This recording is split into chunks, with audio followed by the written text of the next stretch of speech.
And we are going to turn now to talk about General Motors. The board now questioning whether it should actually sell off its Opel unit. According to a person familiar with the discussions, GM may decide to keep Opel so it can have a larger presence in Europe and in Russia.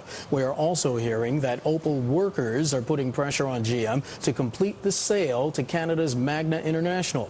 Let's bring in Bloomberg Serena Saito for more on that story. Serena, good to talk to you. Where is the GM Opel sale now? What's the latest on that?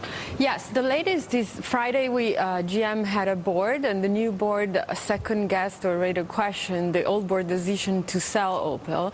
And now the option of keeping it is gaining ground among advisors and the management, because when GM decided to sell, it was on the verge of bankruptcy itself, and now the market is picking up thanks to cash for clunkers in Germany as well. What are the hurdles for GM to keep Opel? Well, GM to keep Opel still needs money to restructure it. It needs about 3 billion euros, and the German government has been vocal about being ready to give money just for a sale to Magna, which is an auto part makers in Canada. Well, the German government wants that sale to Magna to go through, but what's the problem? Is there some roadblock there? Yes, I mean, from GM point of view, they would be giving up a big market, Europe and Russia, and Magna, partner in this deal, it's a Russian bank, Sberbank, which has already said they would sell their stake, and they don't know to whom. So basically GM risks to be competing with someone else in Russia. Since the GM bankruptcy, how's Opel been performing? I'm sorry? Since the GM bankruptcy, how has Opel been performing?